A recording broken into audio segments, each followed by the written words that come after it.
Thank you for staying tuned. It is still the conversation here on Lagos Television, and away from beauty products, we are going into a more serious discussion. LAWMA and the Clamour for a cleaner Lagos. Now, Lagos is one of Africa's fastest growing cities, generating thousands of tons of waste every single day. Joining us to discuss what the Lagos State government is doing to ensure that there is adequate or proper waste management system in place here in Lagos. We are joined by the MD CEO of LAWMA, Dr. Muyiwa Gbadegesin. You're welcome to the conversation. Good morning. Thanks for having me. So like I said in my intro earlier, Lagos is one of the fastest growing cities in the world.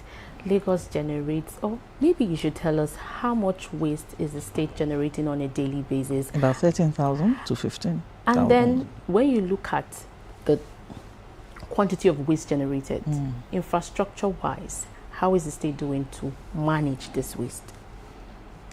As my friend rightly said just now, because she's fast becoming an expert in waste management, we generate 13 to 16,000 tons daily.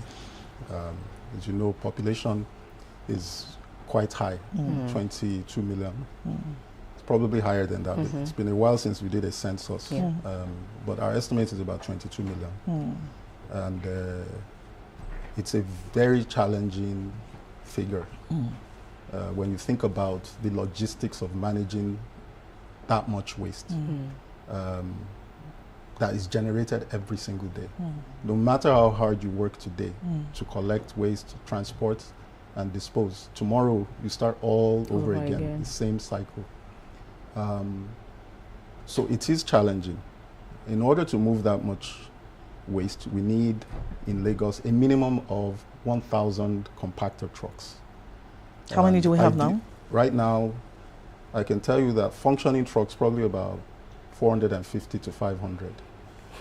The state has about 102, not just compactors, but different types of equipment, including bin lifters. With the PSPs, we have maybe 350 to 400. And that fleet has dwindled over time because of the economic conditions, and also because a lot of us, residents of Lagos, are not paying for waste management. It's not a free service. Waste collection is not free. You're expected to pay the PSP operator so that they can fund their own activities, buy diesel, buy spare parts, buy tires, batteries. A tire now is about 250,000 naira, a new one. So if you have to buy 10 tires for a truck, that's 2.5 million. And so it's challenging. That's the infrastructure that we have right now. We don't have enough disposal sites. Disposal sites are, expired. And we'll still talk about that. The challenge can only be met if we change our system of managing waste from a linear system to a circular system. And what do I mean by that? Instead of us accumulating commingled waste, all types of things, plastic, metal, glass, everything we just dump, throw away into the dump site, we need to start separating out the things that are useful in the waste. Most of what we throw away can be repurposed for other things. And if we do that, what we are going to do is we reduce the amount of waste that we need to carry with all these expensive trucks and go and bury somewhere. And then we take those fractions and we can turn that into wealth. That's what we call waste to wealth. Now, even the infrastructure for that sorting at source, we need to invest in that. And those are the things that that I would like to talk to our listeners about, so they can understand that there's a lot of opportunity for us, even in the midst of the challenges. Okay, you've talked about these challenges now. It hasn't changed from what you said here about 5 months ago, in February. And Lagosians are saying, oh, we've heard all of this before. And now that you see that something is not working, why don't you just change your style of waste management? Recently, I've seen this trucks park on the bridge at Olusosun, and they say, oh, they can't get in. They're having issues in getting there, so it's taking more time to come back to pick up your waste. I'd like you to speak to that. So I mentioned that the landfill sites are expired. And in any case, if you think about it, it's not it's not a good practice to have a landfill in the middle of the city. And so what the state government has done is that we've instituted a program for decommissioning the 2 major landfill sites within the city. And if you go to Olusosun now, you'll see that at the front of the site, we have a 5-hectare construction site where our partner Zoom Lion is building a transfer loading station. That transfer loading station will now serve as the disposal facility for the PSP trucks and also LAWMA trucks. They'll dump inside a control facility. It's about 20 times the size of our Simpson TLS on Lagos Island, which is the flagship facility for LAWMA. So once that is completed, hopefully by the end of the year, we'll be able to stop the operation of that landfill. We cover it up, cap it, and we have ideas of putting solar farm on top of it to generate clean energy. Now, from the Olusosun site, and the similar transfer loading station will be built at Solus. That's our landfill that's beside Alimosho General Hospital. From those transfer loading stations, the waste will be taken to material recovery facilities. One is being constructed. They're yet to break ground, but they should break ground within the next 1 month at Agbowa. That will service Olusosun. The second one will be in Erekiti. That will service the Solus 3 site. So we are doing something different. Now those two sites, alone will treat 4,000 tons of waste. 4,000 tons of waste. Now, similar to that, just across the road in Ikosi, we have a pilot project that is extremely promising. And you must have seen some of the news releases. Most people say, you talk about biodigester. Oh, yes, and people will say, what is a biodigester? Yes. What does that mean? You know, 50% of our waste, that's 13 to 16,000 tons. So if it's 13,000, you're talking about 6,000 tons of organic waste every day. But 50% is organic waste. So when you talk about all this pineapple, if you go on Agege Motor Road now, you see mountains of plantain rotting. You talk about watermelon, all the produce that's coming out of our markets that spoils before they can sell it, and then even our food waste. We are started treating that. In Ikosi, it's mainly watermelon and pineapple, and they're producing gas to light up the market, to power the generator that lights up the market, and for cooking. And the state government is also, we have a 5-year plan for a biogas plant that will produce biomethane for the Lamata fleet. The new Lamata fleet is CNG powered. And also power the LAWMA and PSB fleets, which, you know, Nigeria is in an energy transition now from the national level. And Lagos is actually at the forefront of that energy transition. The Bile Oil and Gas, we partner with them. We've started converting our trucks to CNG. So this is also part of circular economy. So we are already doing it. But these are things that take time. The issue of waste in Lagos, there's no quick fixes. You know, the usual fire brigade approach. You know, I told you, I said 13,000 tons a week. You move it today, everybody says Lagos is clean today. Tomorrow you start all over again.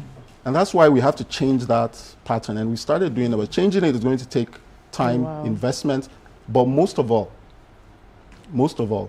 we need the cooperation of Lagosians themselves. That's where I want to come in now. We because need the cooperation of Lagosians. That's where I want to come in. Behavioral change, because you have spoken about the infrastructure challenge that you have, but again, you still find people dumping waste on the roadsides, on the medians. And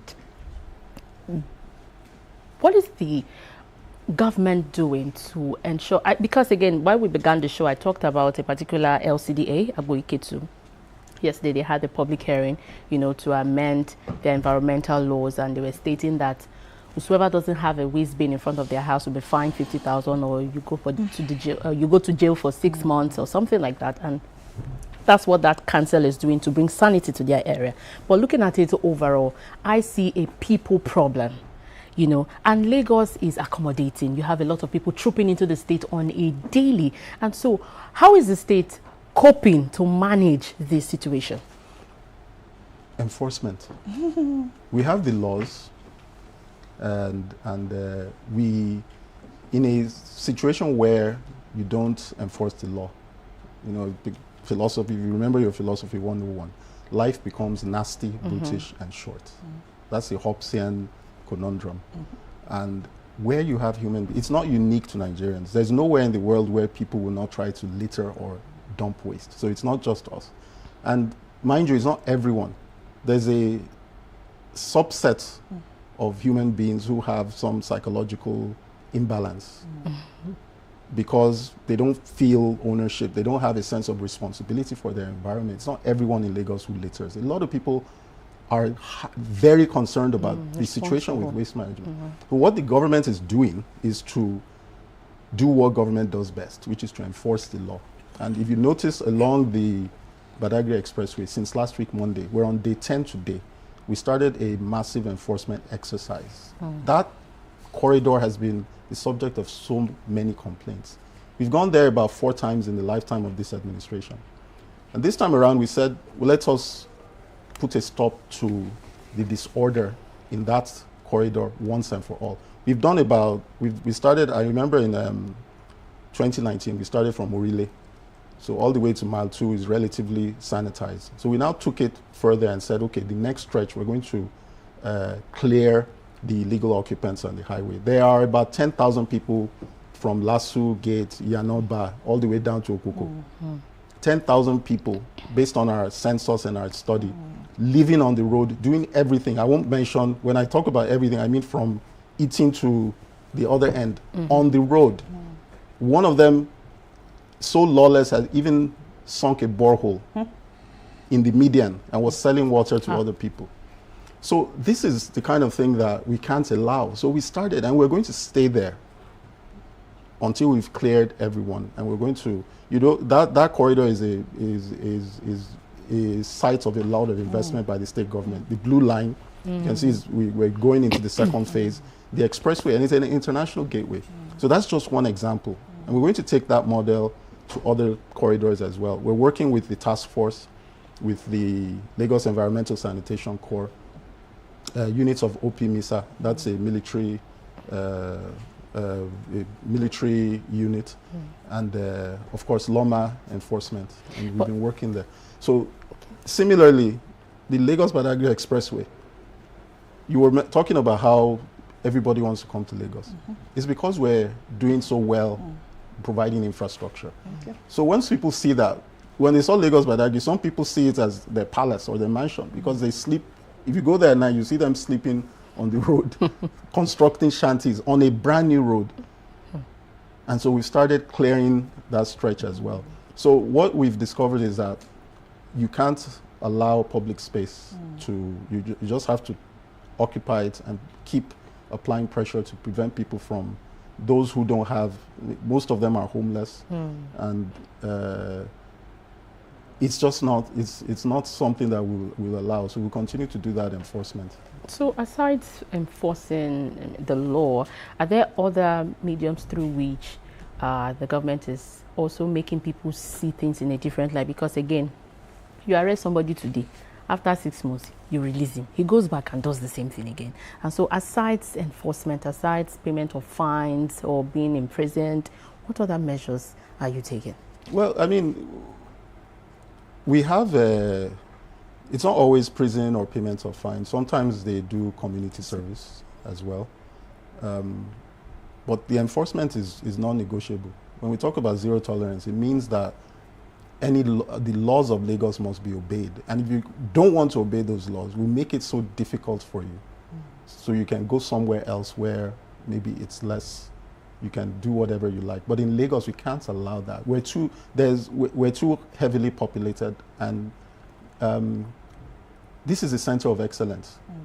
So if you want to live in Lagos, you must obey laws. You must obey the waste management, that you have to have a bin. It's not a new law. I think what Agboiketu is doing is that they're increasing the fine to make it more expensive if you don't want to obey the law. You are expected to clean the frontage of your house, including the drainage, by law. And we have some environmental health officers, and Mr. Governor has approved for us to engage more. So we're in the process of engaging more so that we'll have at least one per ward working directly with LAWMA, going house to house. And the process of enforcement starts with education and advocacy.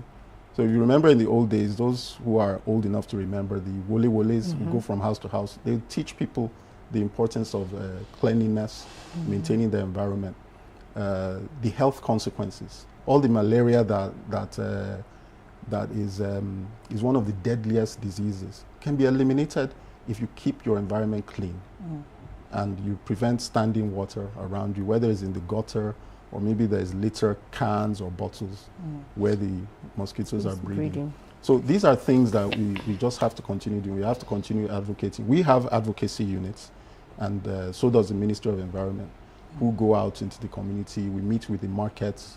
We meet with stakeholders, community development associations on a daily basis. It's a constant, and very soon we're starting partnership with the National Orientation Agency, because they're also present in every community, so that we can expand that advocacy and education. But that enforcement must be there. That's the missing link. Once people feel, you're familiar with the broken windows principle. If you go into a neighborhood and you see that everywhere is clean and neat, you're not likely to litter. Yeah. But if you go to somewhere that's already dirty, people just say, oh, anything goes here. Yeah. So we want, in Lagos, we must be clean. If Lagos is spotless, you will have less crime as well. So it's also a security issue. Criminals will go to where there's filth. So, and that's why we tell people that cleanliness is important, not just for aesthetics. It's also important for your health and your security. Cleanliness is next to godliness. Yes. Okay. While preparing for this show yesterday, I read it somewhere. I'm trying to look for it now. That where some waste managers said LAWMA seems to be overwhelmed, and that they should decentralize this. I'm sure you must have heard that they should decentralize this waste management to the local government, where each local government will be responsible, overseeing this PSP operators, because we have some areas where people pay and they still do not come to cut away the waste. So what's your opinion on that? Well, it's like I said earlier, we are all LAWMA. We are all LAWMA. We are all LAWMA. We are not all we are all regulators. LAWMA. When you say LAWMA, yeah. The PSPs are present in every community, about 450 of them, roughly mapped to the 377 wards. And since last year, we've deepened the partnership with the local governments. So we have what we call a LAWMA local government integration department, where we have senior officers who work directly with the local government, the chairman and the exco of the local government, with the environmental health officers, with the CDA, CDCs, and the PSP operators. And the local governments on their own we asked them to establish waste management task force so that there can be a coordinated approach. And the local governments are now buying compactor trucks to serve as backup to the PSP and to LAWMA fleet. Plus the one LAWMA has one. Yes. So we're trying to work closely together. That's why I said we're all LAWMA. And you notice that we also started Mr. Governor personally last weekend was leading the cleanup exercise, the monthly environmental sanitation. You could see that everyone was involved. It was successful. I was there. The local government chairman and staff were there. The community also came out. And this is part of advocacy. The reason it was successful in the past was because it sent a message that residents of Lagos value clean environment. We all come out and they see all the leaders also cleaning. And people understood that it was important. So during the time it was lost, maybe that's why it contributed to a lot of decay, where a lot of people lost the habit of keeping the environment clean.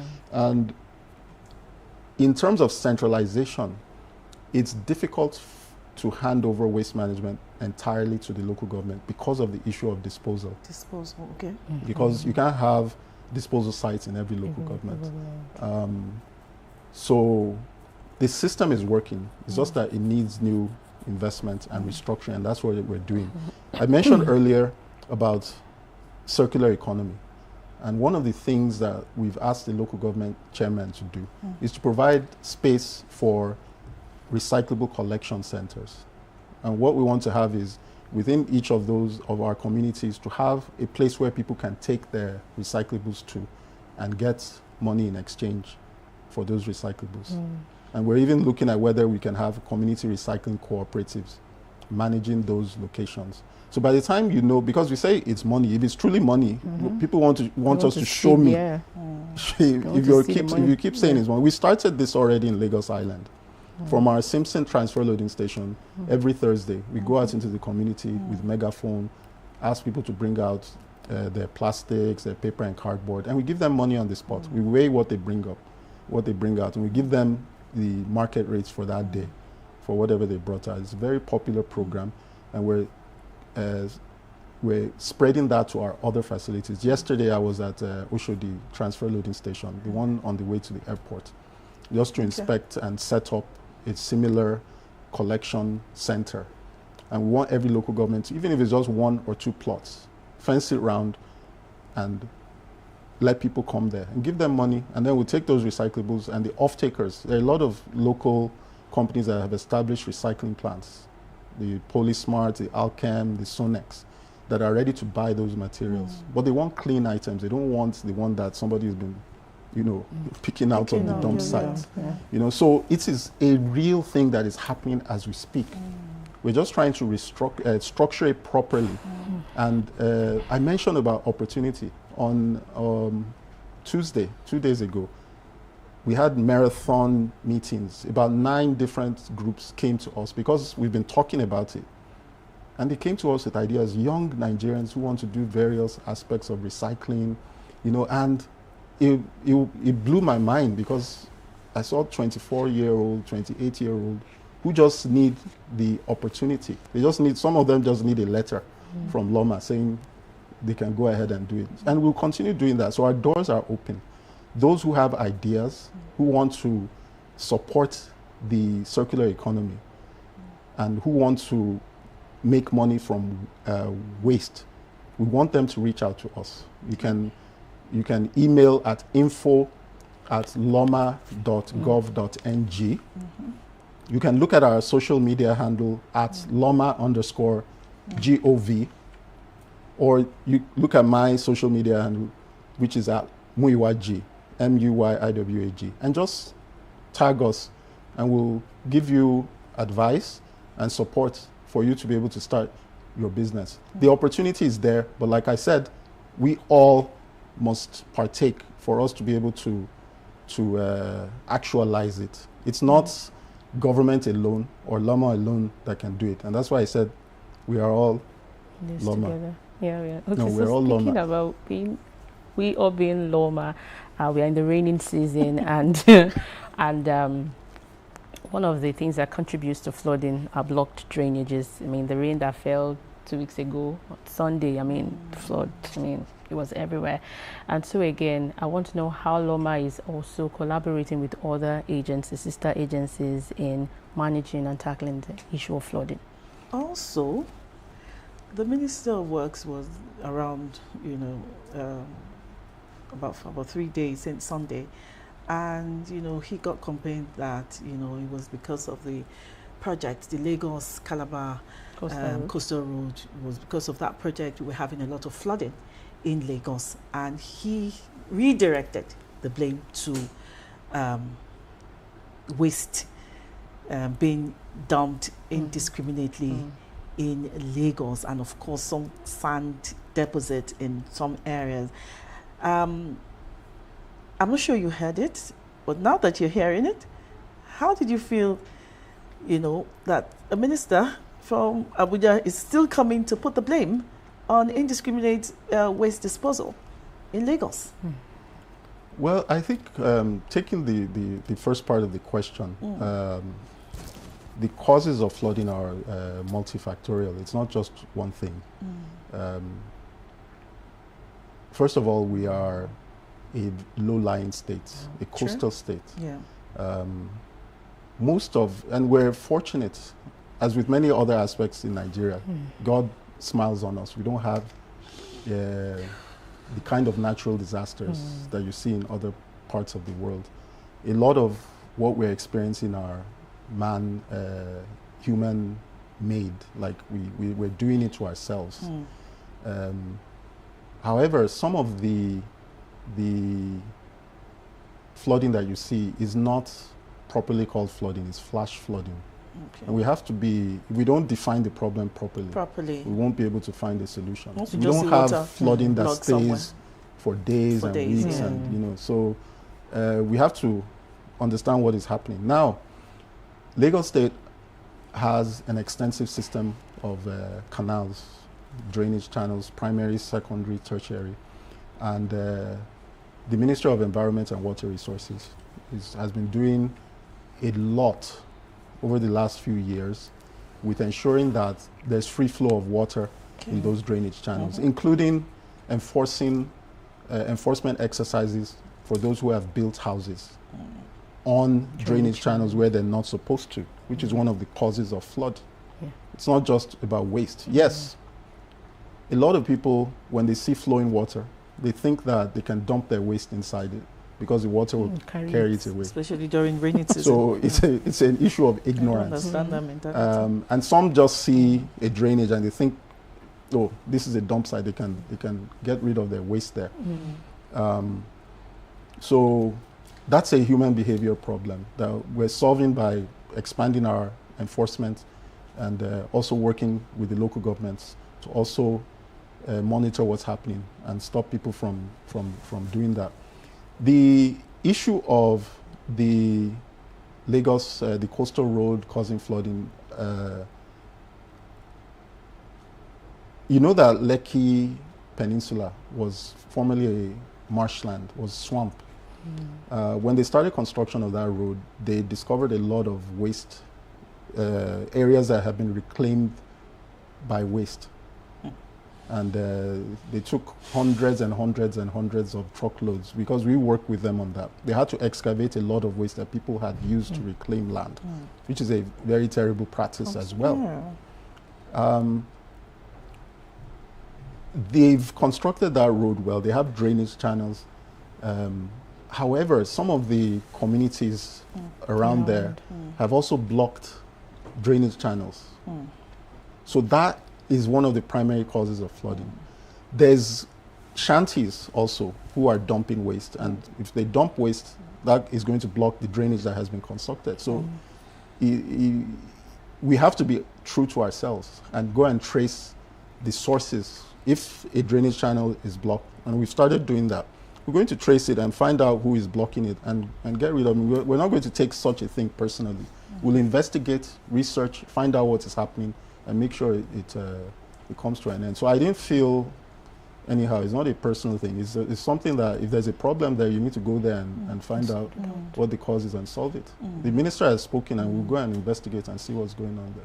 Okay, from what you've said now, you say that, LAWMA, I don't think you're sleeping. You've said a lot. You've got meetings back to back, and of course, you're working with the PSP, who everybody is shouting their names now. So how soon should we begin to see results of all the reforms you've talked about now? Let me stress, the immediate problems of the last couple of months is because, like I said, the rainy season challenges, difficult access to the dump sites. That will, within the next 1 month or so, you'll see a much cleaner state because we've done some work on the landfills. By the end of the year, you should see significant improvement because by that time the transfer loading station should be completed. We'll be in dry season. We're expecting a lot of new trucks as well. We'll have more collection capacity, and I think by early next year, we shouldn't. And by the way, there are also a lot of circular economy activities happening, which I mentioned in partnership with the local government. Also, in some areas, we're introducing a new system of collecting waste, which is tricycle compactors. Tricycle compactors, yeah. We've already done that in Ibejuleki with the local government authority in Ibejuleki. It was very successful. The reason is that the tricycle compactors can access areas that the compactor can't access. So if the road is not good, they can still go in. And then if it's a very narrow area like Lagos Island has also started that system. And also the tricycle compactor is a pay-as-you-go model. So some people prefer pay-as-you-go instead of waiting to the end of the month. You know, so it's been successful. We're spreading that to a lot of other areas. So you'll see improved collection, improved service delivery. Just before we go, somebody just sent a very interesting question. He said, PSP, and making LAWMA look bad.